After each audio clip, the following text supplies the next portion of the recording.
Dear student, welcome back in chemistry classes. Chemistry classes में सभी students का बहुत बहुत वेलकम है और आई होप आप सब बहुत अच्छे होंगे। अब कुछ आपने यूनिट कन्वर्जन तो पढ़ लिया।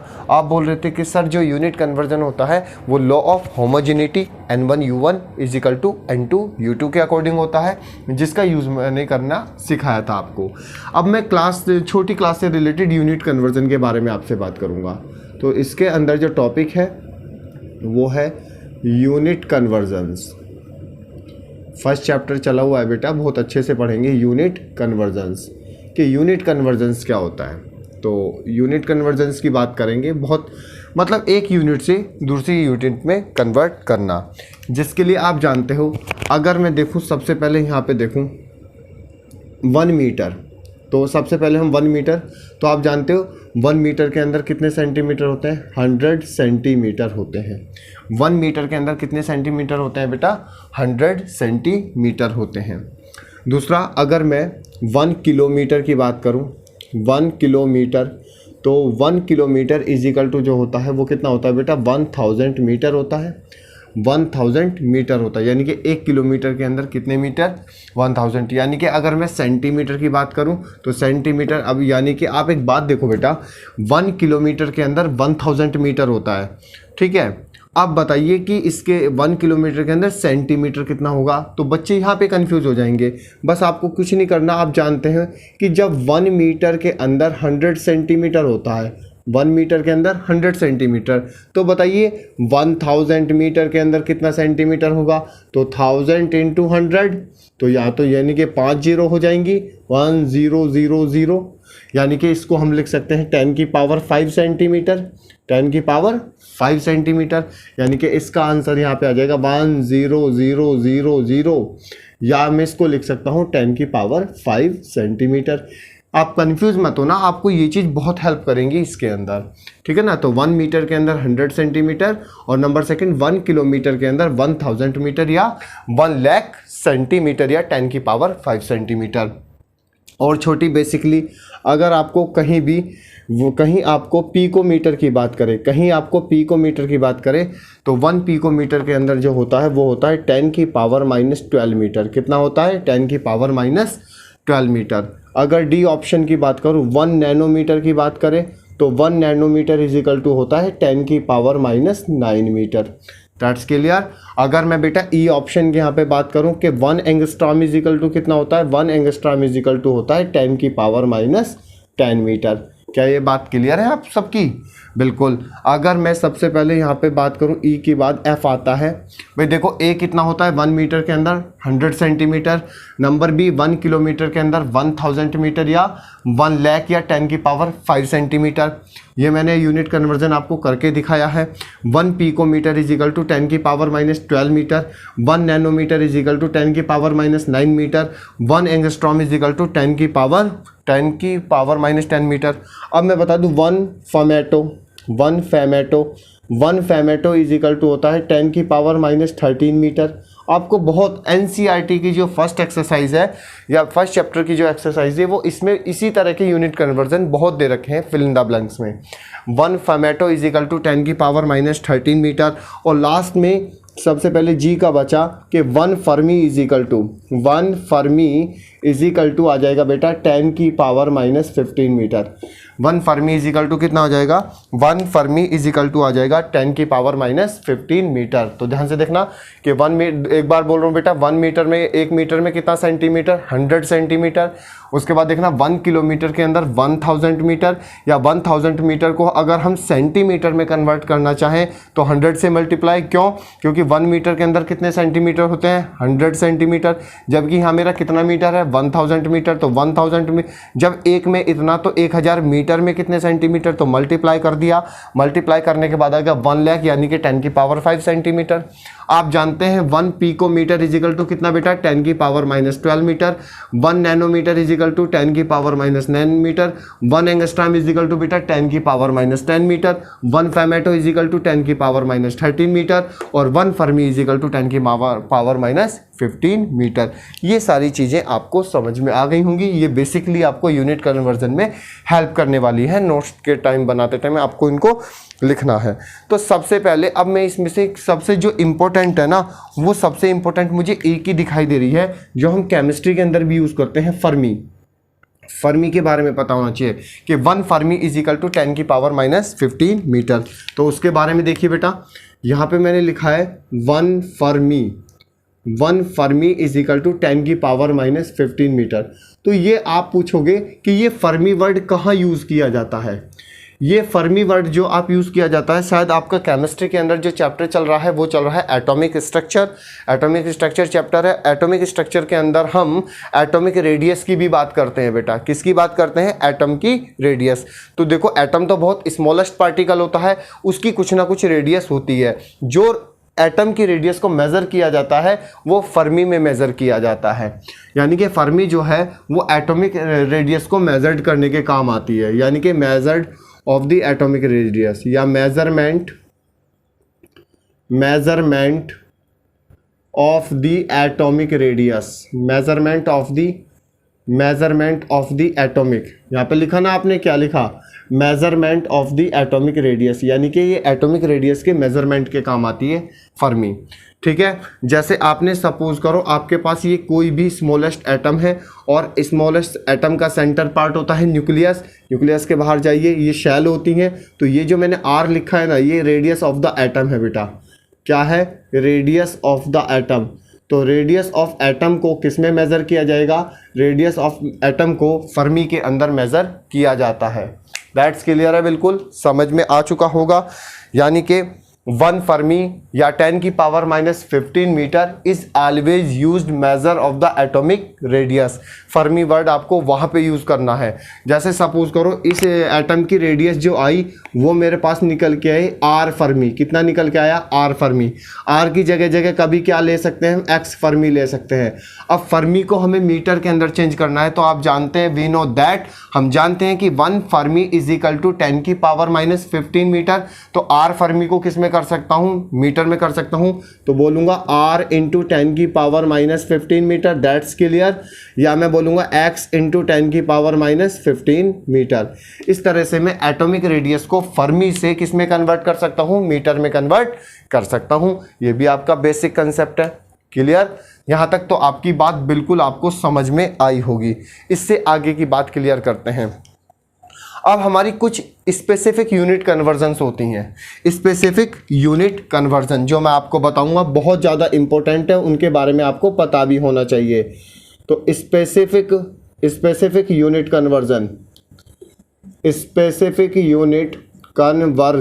तो पहली मैं यहाँ पे बात करूँगा यानी कि स्पेसिफिक यूनिट कन्वर्जन, और उसके अंदर सबसे फर्स्ट पहले नंबर पे आएगा नंबर एस्ट्रोनॉमिकल यूनिट्स। तो सबसे पहले बात करूंगा एस्ट्रोनॉमिकल यूनिट। ये क्या होता है? इसको क्या बोलते हैं? इसकी क्या वैल्यू होती है? उसके बारे में समझिए। देखो, एस्ट्रोनॉमिकल यूनिट हम इसको समझते हैं बेटा, जो हमारा एस्ट्रोनॉमिकल यूनिट होता है वो हमारा सन है ना। सन से अर्थ के बीच की जो डिस्टेंस मेज़र की जाती है ना, वो डिस्टेंस एस्ट्रोनॉमिकल यूनिट के अंदर की जाती है। यानी कि हमारे पास सन है और सन से मुझे अर्थ पे आना है। सन से मुझे कहाँ पे आना है? अर्थ पे आना है। या सपोज करो सन से मुझे मून पे जाना है। अगर हम सन से किसी भी प्लेनेट की डिस्टेंस को मेज़र करते हैं तो वो बेटा मेज़र करते हैं एस्ट्रोनॉमिकल यूनिट। किस में मेज़र करते हैं? Astronomical unit. यानी कि उसको जो मेज़र करेंगे हम उसको एस्ट्रोनॉमिकल यूनिट्स के अंदर मेज़र करने वाले हैं।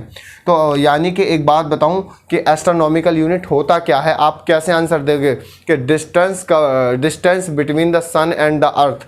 Distance between sun and earth, सूरज और पृथ्वी के बीच की जो डिस्टेंस होती है उसी को क्या बोलते हैं? 1 एस्ट्रोनॉमिकल यूनिट। तो यानी कि लिखेंगे the distance between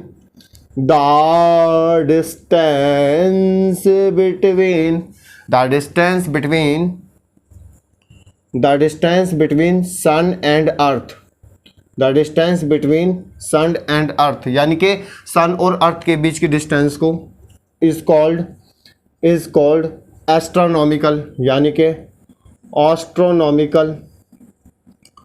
astronomical unit. इसको क्या बोलेंगे बेटा? एस्ट्रोनॉमिकल यूनिट, यानी कि सूरज और पृथ्वी के बीच की डिस्टेंस को हम एस्ट्रोनॉमिकल यूनिट बोलते हैं। कितना बोलते हैं बेटा? एस्ट्रोनॉमिकल यूनिट इसको बोला जाता है। यानी कि तो आप पूछोगे कि सर आपने ये तो पता लगा लिया कि एस्ट्रोनॉमिकल यूनिट किस किस के बीच की होती है, या एस्ट्रोनॉमिकल यूनिट को कहाँ यूज़ करते हैं, तो आपको पता चल गया एस्ट्रोनॉमिकल यूनिट को सन और अर्थ के बीच की डिस्टेंस मेज़र करने के लिए तो यूज़ करेंगे, बट इसकी वैल्यू कितनी होती है बेटा वो हमें देखना है कि 1 एस्ट्रोनॉमिकल यूनिट, ऐसे लिखना है बेटा कभी भी आपको फिजिक्स के अंदर A.U एस्ट्रोनॉमिकल यूनिट, तो 1 astronomical unit is equal to होता है 1.5 इंटू 10 की पावर 11 मीटर। इसको देखो मैंने मीटर में कन्वर्ट कर दिया, यानी कि 1 एस्ट्रोनॉमिकल यूनिट कितनी होती है?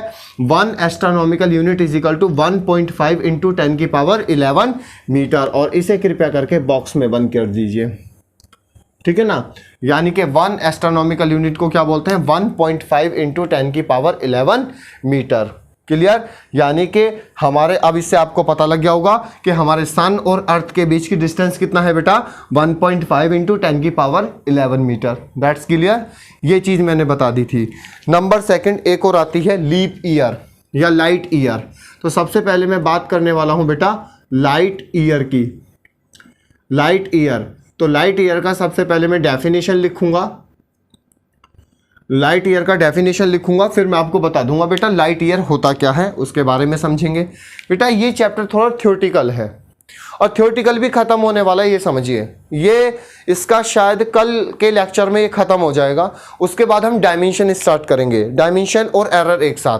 पहले मैं आपको डायमेंशन पढ़ाऊंगा, फिर एरर पढ़ाऊंगा, उसके बाद हम थर्ड चैप्टर जो स्टार्ट करेंगे वो करेंगे kinematics, motion in straight line. तो लाइट ईयर की बात करूंगा, तो लाइट ईयर में देखिए the distance covered by the light, the distance covered bye the distance covered by the light, the distance covered, तो बेटा आपको देखना है the distance covered by the light in 1 year, in 1 year, 1 year is called light year, is called light year। इसी को जो बोलते हैं बेटा हम लाइट ईयर बोलते हैं। आप एनसीईआरटी उठा करके देख लेना, हमने फिजिक्स का स्टार्टिंग किया है, चिंता मत कीजिए, मैं आपकी दिसंबर तक दोनों बुक्स कंप्लीट कर दूंगा। आप कंटिन्यू देखते रहिए, कंटिन्यू क्लास कीजिए। मुझे तो सबसे बेटर यही लग रहा है कि जैसा मैं लिख रहा हूं ना, इनको नोट्स बनाते जाइए, आपके नोट्स बहुत इजी कंसेप्ट वाइज बन जाएंगे। देखो 2 लेक्चर में कैसा पढ़ा है क्वांटिटी के बारे में, उस फर्स्ट चैप्टर में है ही क्या, फर्स्ट चैप्टर में बहुत सारा भरा भी पड़ा है, पर हमें उसको नहीं पढ़ना, जो कॉमन चीजें हैं वो निकाल करके लेके आनी है। अब इसमें सबसे पहले मैंने बताया लाइट ईयर, तो the distance covered by the light in 1 year, एक साल में कोई भी लाइट जो ऊपर से हमारी सनलाइट आती है ना, या मून की जो लाइट आती है, ध्यान से समझना, लाइट वहां आर्टिफिशियल तरीके वाली नहीं आती जो हमारे घरों में आती है, वो लाइट नहीं बेटा, सन से आने वाली लाइट या मून से आने वाली लाइट। तो सन से आने वाली लाइट या मून से आने वाली लाइट एक साल के अंदर जितना डिस्टेंस कवर करेंगी उसी को हम क्या बोलते हैं? उसका लाइट ईयर बोलते हैं। क्या बोलते हैं बेटा? उसको लाइट ईयर। यानी कि the distance covered by the light, अब लाइट भी कौन सी, या तो सन की लाइट या मून की लाइट, इन 1 ईयर, एक साल के अंदर जितना डिस्टेंस कवर करेगी उसको हम लाइट ईयर बोलते हैं। इसी को हम क्या बोलेंगे बेटा? Light year. बात समझ में आई? यानी कि लाइट ईयर। अब लाइट ईयर की वैल्यू क्या होती है, सबसे पहले आपको देखना है कि लाइट ईयर की वैल्यू क्या होती है। लाइट ईयर की जो वैल्यू होती है वो होती है 1 light year is equal to, यहां पे देखना सभी student, 1 light year is equal to 10 की पावर 16 मीटर। यानी कि एक साल, एक लाइट ईयर का मतलब एक साल में लाइट इतना डिस्टेंस कवर करती है। एक साल के अंदर लाइट कितना डिस्टेंस कवर करेगी? इतना कि 1 light year is equal to 10 की पावर 16 मीटर। और आपको पता है कि लाइट कितनी स्पीड से चलती है, ये भी आपको पता है कि स्पीड ऑफ लाइट का मतलब होता है 3 इंटू 10 की पावर 8, 3 इंटू 10 की पावर 8 मीटर पर सेकंड, यानी कि जो हमारी लाइट चलती है वो 3 इंटू 10 की पावर 8 मीटर पर सेकंड की स्पीड से चलती है। इतनी स्पीड से चलने के बाद भी वो 1 साल के अंदर जो है 10 की पावर 16 मीटर का ही डिस्टेंस कवर कर पाती है। सो दैट ये आपको क्लियर हो चुका होगा कि एस्ट्रोनॉमिकल यूनिट सन और अर्थ के बीच की डिस्टेंस को मेजर किया जाता है कि 1 AU यानी कि 1 astronomical unit is equal to 1.5 into 10 की पावर 11 मीटर। और लाइट ईयर भी आपको समझ में आ गया होगा कि the distance covered by the light in 1 year is called light year. और लाइट ईयर यानी कि 1 light year is equal to 10 की पावर 16 मीटर। यानी कि अगर 1 साल के अंदर हमारी लाइट 3 इंटू 10 की पावर 8 मीटर पर सेकंड की स्पीड से चलेगी, तब जाकर के वो 1 साल के अंदर 10 की पावर 16 मीटर की डिस्टेंस को कवर करती है। अच्छा, ये भी बात समझ लेना, तुम ये सोचते हो कि आज मून निकलेगा और हमारे पास लाइट आएगी तो ये आज की लाइट होगी, नहीं। जो आज हम पे लाइट आने वाली होगी मून की या जो हम पे सन की लाइट आई होगी वो पता नहीं कितने लाख साल पहले वो चली हुई होगी। ये जो लाइट आती है ना, इन लाइट का मतलब है हम अपने पास्ट को देख रहे होते हैं। जैसे कोई भी लाइट आ रही है वो पता नहीं कितने साल पहले सन से निकली हुई होगी, बहुत टाइम लग जाता है इतनी डिस्टेंस को कवर करने में। वो 1 साल के अंदर इतना ही डिस्टेंस कवर कर पाती है ना, इतने मीटर 1 साल के अंदर इतने ही मीटर का डिस्टेंस कवर कर पाती है। ये देखिए, उसके बाद आप यहाँ देखिए कि सन और अर्थ के बीच की डिस्टेंस भी कितना है, 1.5 इंटू 10 की पावर 11 मीटर। इसका मतलब समझ में आ गया कि जो हमारी लाइट्स आती हैं चाहे मून की या सन की, इनके अंदर हम अपने पास्ट को देख रहे होते हैं। ये चीज़ वैसे बिग बैंग थ्योरी के अंदर बताई गई थी अच्छे से। क्लियर? तो आपको एस्ट्रोनॉमिकल यूनिट के बारे में भी पता चला, आपको लाइट ईयर के बारे में भी पता चला। एक छोटा सा यूनिट कन्वर्जन और बताना है, पैरालैक्टिक सेकेंड। पैरालैक्टिक सेकेंड, पैरालैक्टिक। तो यहाँ पे सबसे पहले जो हो गया वो हो गया हमारा पैरालैक्टिक सेकंड। तो यहाँ हम इस तरीके से लेके चलेंगे पैरालैक्टिक सेकंड। अब ये पैरालैक्टिक सेकंड क्या होता है इसके बारे में देखना है। पैरालैक्टिक सेकंड या पैरालैक्टिक सेकंड होता क्या है, यानी कि 1 सेकंड के अंदर कोई भी लाइट कितना डिस्टेंस कवर करती है, यानी कि वो टाइम, वही उसे हम क्या बोलते हैं बेटा, पैरालैक्टिक सेकंड। यानी कि 1 सेकंड के अंदर हमारी सन से आने वाली लाइट या मून से आने वाली लाइट कितना डिस्टेंस कवर करती है वो हम बताते हैं। वो कितना होता है, वो पैरालैक्टिक सेकंड के अंदर जो वैल्यू आती है वो आती है, यानी कि parallactic second is equal to 3.1 into 10 की पावर 16 मीटर। यानी कि वैल्यू बस आपको इसके अंदर याद रखनी है। क्या वैल्यू है बेटा, पैरालैक्टिक सेकंड, यानी कि 1 parallactic second is equal to 3.1 into 10 की पावर 16 मीटर। क्या सभी स्टूडेंट को यहां तक समझ में आया?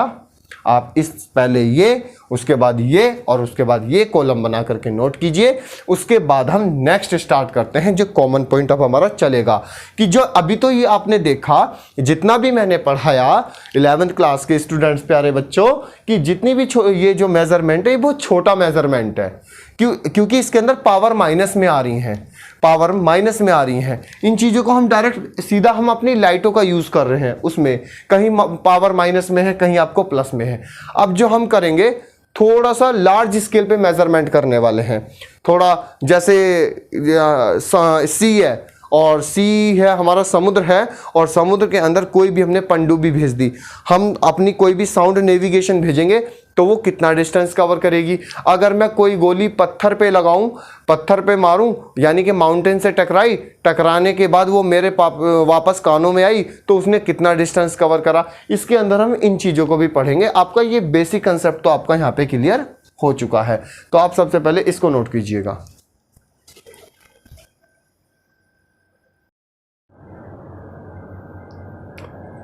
तो बेटा अब हम स्टार्ट करते हैं। जो हमने अभी आपको ये सब टॉपिक पढ़ रहा है, बेसिक जो आपको सारा बताया है, यूनिट कन्वर्जन वगैरह, इसी के बेस पर अब हम जो क्या कर रहे हैं, एनसीईआरटी का क्वेश्चन उठा रहे हैं। और एनसीईआरटी के क्वेश्चन लेने के बाद आपको बताऊं, मैं ये बताना चाहता हूं कि ये जो एप्लीकेशंस मैंने पढ़ाई हैं ये आपको किस तरह से यूज़ करनी है और कैसे क्वेश्चन होते हैं। तो सबसे पहले मैं सबसे पहला बेसिक क्वेश्चन लेने वाला हूँ, क्वेश्चन नंबर 1। तो क्वेश्चन नंबर 1 क्या कहता है, क्वेश्चन नंबर 1 एनसीईआरटी में यही कह रहा है, the mass of single electron. आपने वैसे स्कूल में क्वेश्चन कम कराए जाते हैं और समझ में भी कम आते हैं। The mass of single electron is 9.1 into 10 की पावर माइनस 31 किलोग्राम, ठीक है ना।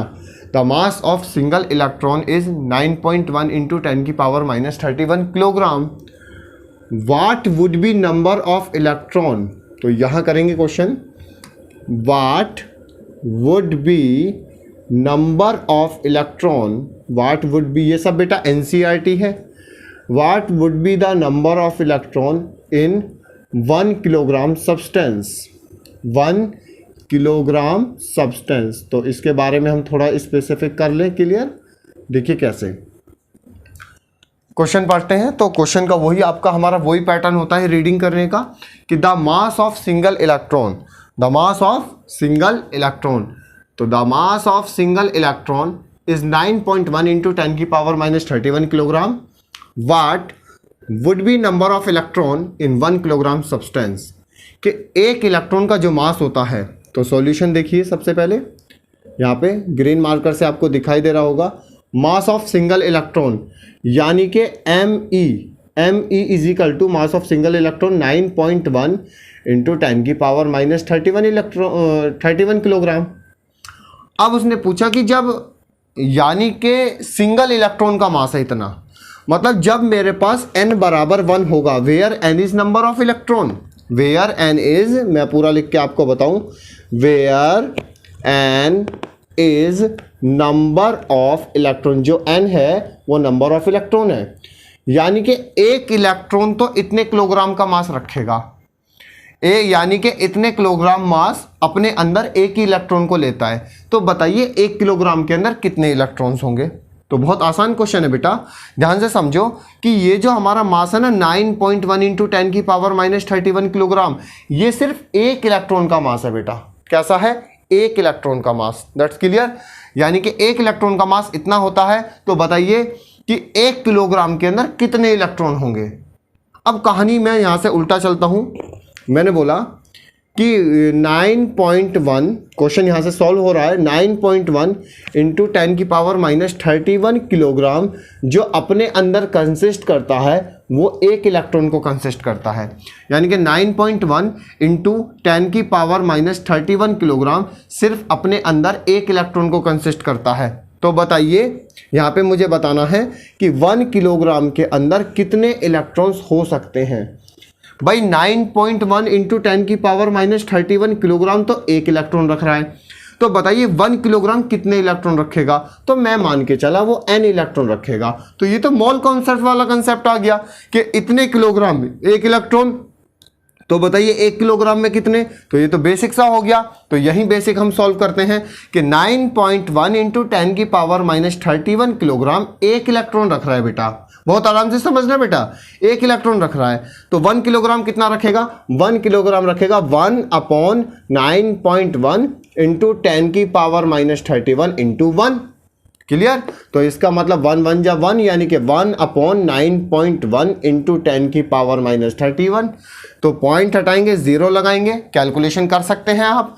इसका मतलब यहाँ पे मैं 10/91 इंटू 10 की पावर माइनस 31 कैलकुलेट करता हूँ। 91 से 10 तो जा नहीं सकता, तो पॉइंट लगाओ, 0 बढ़ाओ, 91 1 जा 91, कितना बचा? 9 बचा।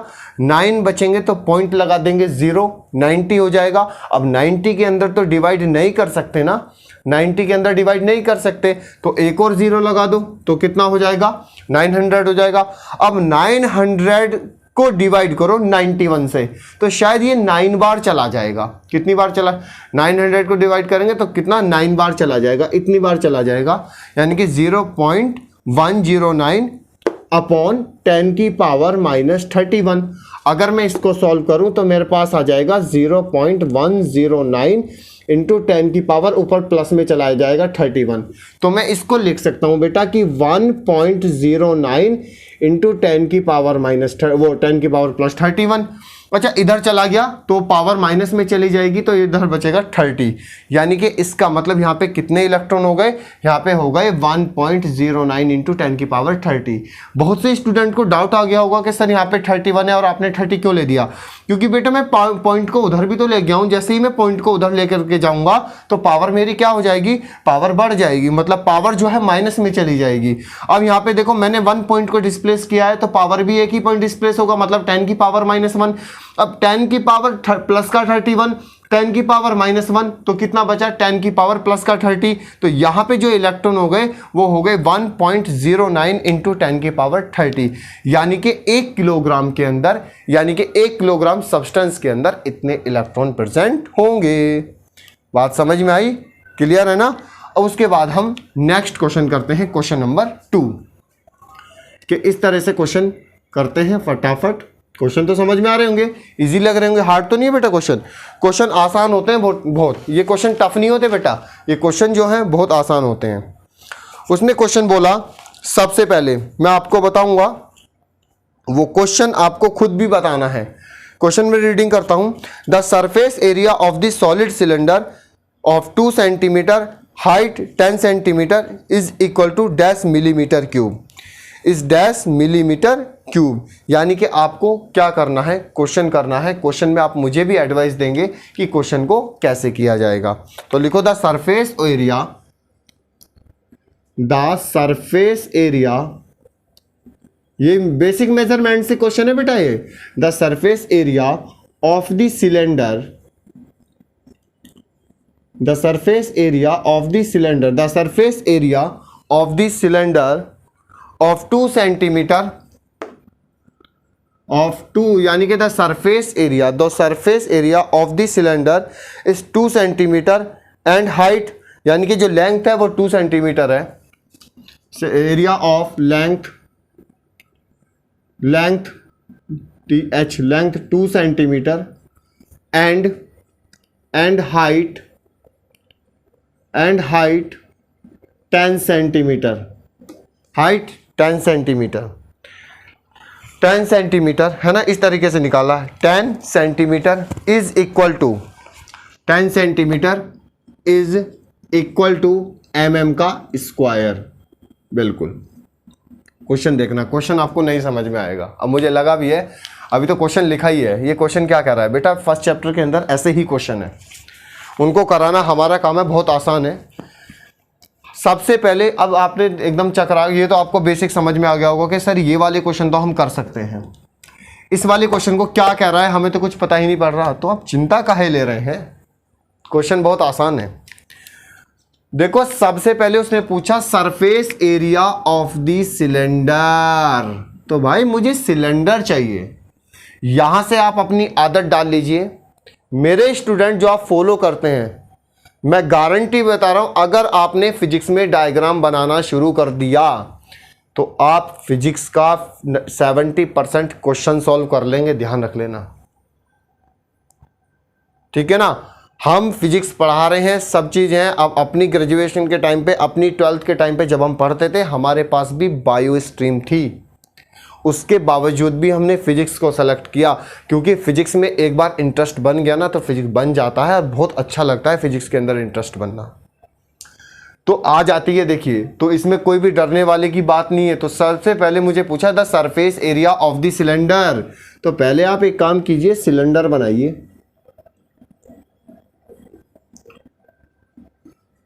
Surface area of the cylinder, मेरी बात समझ रहे हो ना, इस तरीके से बना सकता हूँ मैं एक सिलेंडर को, इस तरीके से बना सकते हूँ, इस तरीके से बना सकता हूँ। ये रहा बन गया सरफेस एरिया के सामने, ठीक है।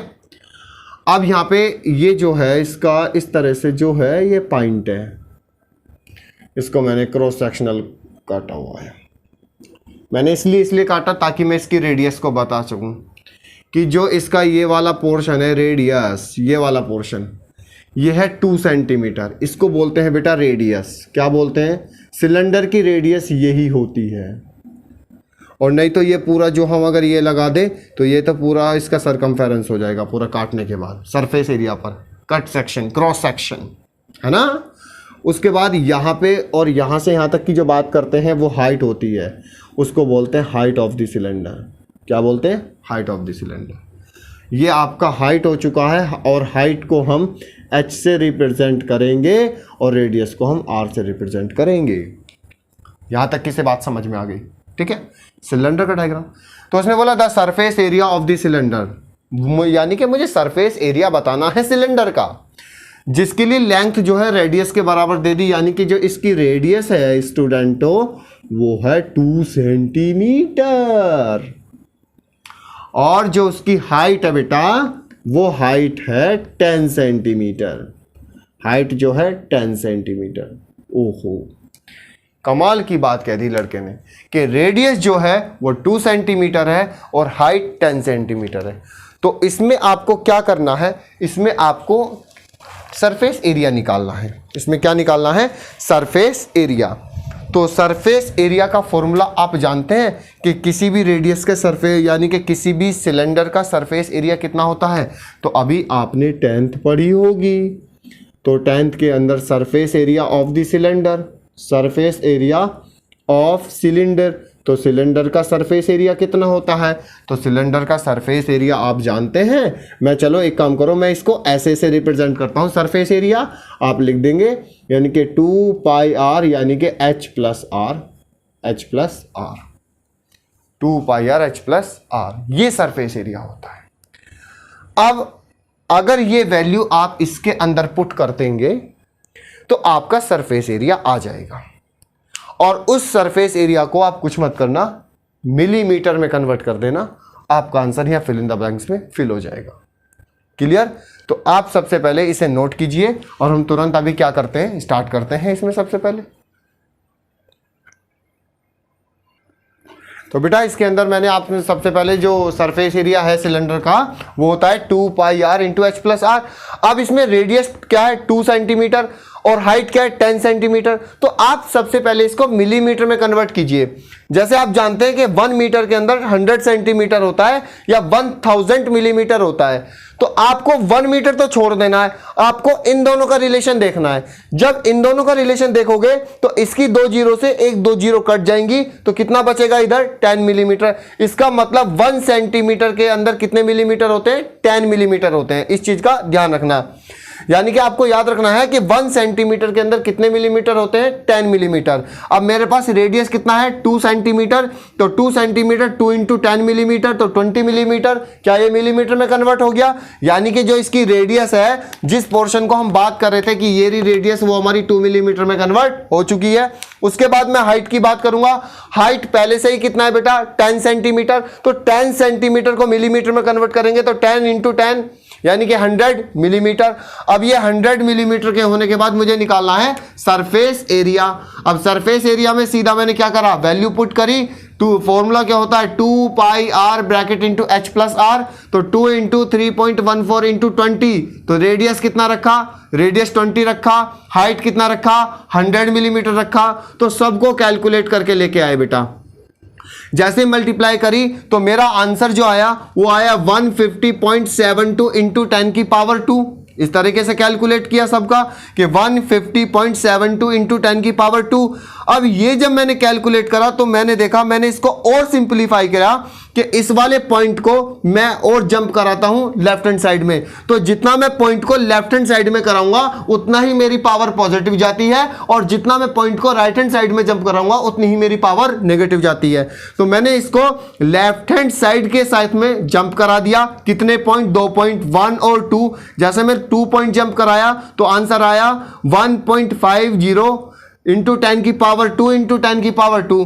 तो जब ये पॉइंट जंप करा, 2 पॉइंट जंप करे तो 10 की पावर 2 तो वो, और पहले से ही मेरा क्या है? 10 की पावर 2। तो मल्टीप्लाई में पावर क्या होती है? ऐड। तो 10 की पावर 2 10 की पावर 2 यानी कि 10 की पावर 4 मिलीमीटर स्क्वायर। इतना बनेगा इसके अंदर, ये यानी कि सरफेस एरिया जो आएगा इस सिलेंडर का वो इतना आ जाएगा।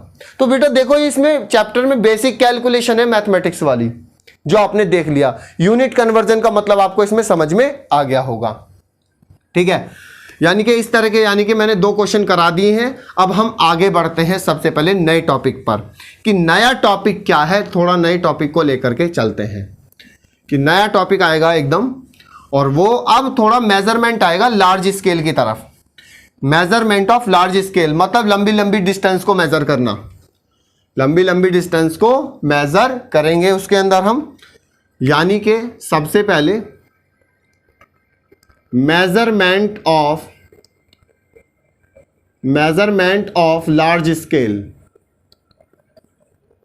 मेजरमेंट ऑफ लार्ज स्केल यानी कि जो लार्ज डिस्टेंस वगैरह होती हैं उनको मेजर करना।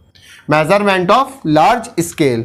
क्या 11th के बच्चे ये बात समझ रहे हैं कि हमने कहाँ तक टॉपिक जो बेसिक यूनिट कन्वर्जन आपको पढ़ा था उससे बेस से रिलेटेड कैसे क्वेश्चन होते हैं। मैं क्वेश्चन चैप्टर खत्म होते ही एक लेक्चर पूरा क्वेश्चन का ही चलेगा कि इस चैप्टर से कैसे क्वेश्चन आते हैं, अपने क्वेश्चंस आप क्लियर कर सकते हैं। तो सबसे पहले अब हम नया टॉपिक पढ़ने जा रहे हैं, मेजरमेंट ऑफ लार्ज स्केल। अब मेजरमेंट ऑफ लार्ज स्केल में क्या होता है, यानी कि लार्ज डिस्टेंस के अंदर क्या होता है वो उनको हमें मेजर करना है। वो कैसे कैसे मेजर करना है देखिए। सबसे पहले भाई, सबसे पहले इसके अंदर हम जो मेजर करेंगे, वो जो मेजर करेंगे अगर मैं आपको बताऊं, जैसे साउंड ऑफ बुलेट, तो यहाँ पे जो मेजर करने वाले हैं वो मेजर करने वाले हैं साउंड ऑफ बुलेट, यानी कि बुलेट की sound. Number second sound of bullet के बाद यानी कि आपका आ जाएगा सोनार। सोनार पता है सोनार मेथड कहाँ पे यूज़ किया जाता है? सोनार मेथड यूज़ किया जाता है कि जब हम किसी भी पनडुब्बी को हम समुद्र के अंदर छोड़ देते हैं और वहाँ से कोई भी आपकी अल्ट्रासोनिक वेव पानी के अंदर डाली जाती हैं, तो अल्ट्रासोनिक वेव पानी के अंदर डालने से वो कितनी डिस्टेंस कवर करेगी, उस मेथड को बोलते हैं सोनार मेथड। उसके बाद आपने बच्चे खेलते हैं छोटी छोटी चीज़ों से, एक होता है लेज़र मेथड। लेज़र से खेलते हैं पर लेज़र की फुल फॉर्म नहीं पता। लेज़र की फुल फॉर्म होती है light एम्प्लीकेशन stimulated emission and radiation, ठीक है। उसके बाद नंबर 4 पे जो आता है, एक तो कौन सा हो गया, साउंड ऑफ बुलेट। तो साउंड ऑफ बुलेट को जो बोलते हैं, जो आपकी गोली की आवाज़ होती है उसी जो हम मेज़र करते हैं उस गोली की आवाज़ को, उसे बोलते हैं बेटा इको मेथड। सोनार मेथड आपको पनडुब्बी वाला मेथड होता है। लेज़र मेथड आपका जो आप जानते हैं लेज़र लाइट वाला होता है। और एक आपका होता है जिससे हम अपने मौसम के बारे में पता लगाते हैं, रडार मेथड, यानी कि जिससे हमारी नेटवर्किंग चलती है। ये सारे मेथड्स को मैं इस मेजरमेंट ऑफ लार्ज स्केल के अंदर एक्सप्लेन करने जा रहा हूँ।